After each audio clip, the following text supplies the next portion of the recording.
Nahihirapan ka bang mag-isip ng content? Meron tayong followers na nag-comment. Ang sabi niya, sana madali lang mag-isip ng content. Kung ikaw ay nahihirapan mag-isip ng isang content, guys, problema mo din ba ito? Hayaan mong tulungan kita. Bago ka gumawa ng isang content, sagutin mo muna itong mga katanungan kong ito. Ano po? Question number 1. Sino ang magiging audience mo o target mo sa content na gagawin mo? Ano po? Kinakailangan isipin mo po ito ang sagot dyan. Pangalawa, ano-ano ba ang ginagawa nila pag ganitong oras? Importante po yan, guys. Ano po? Yung oras na yan. Isipin mo din yung sagot dyan. Ano yung problema nila? At bakit kanila sa tingin mo isearch? Ano po? Pang-apat, ano ang gusto nilang matutunan? Bakit kanila ipa-follow?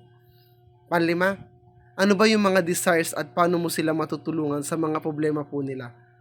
Ano po? Matutulungan po ang pinakasolusyon po dyan. Tingnan po muna natin. Kung hindi mo guys ito nasagot at hindi mo nalaman kung ano po ang tamang sagot po dito sa mga katanungan po ito, paano mo ibibigay sa kanila ang mga sagot sa pamamagitan ng mga content na ginagawa mo? Remember po kasi, hindi ka makakapagbigay ng solusyon kung hindi mo alam ang problema. Bukod sa nahihirapan kang mag-isip ng topic, content, mahihirapan ka ding mag-boom ang video mo na gagawin. Ano po, importante po ito guys, isasaalang-alang po muna natin.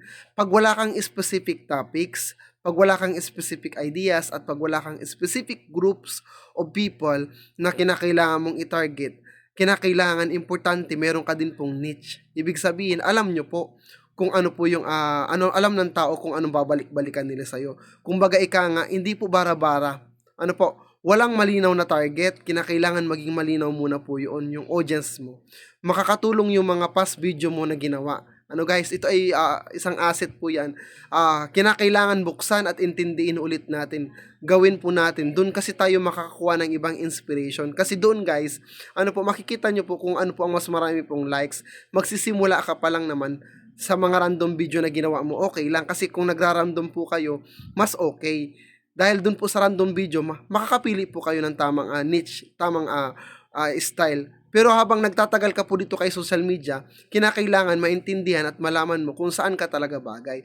Based sa experience mo, araw-araw kang gumagawa ng video at dun mo nakikita na nararamdaman mo yung pulso ng mga followers mo. Dun mo makikita yan sa mga reaction, comment, suggestion, at kung paano po sila mag-engage. Ano po, utay-utay na magiging specific ka na sa kung anong gusto ng tao. Mag-base ka po dun sa numbers. Ibig sabihin, titingnan mo kung anong pinakamarami po doon. Dun sa mga video na ginawa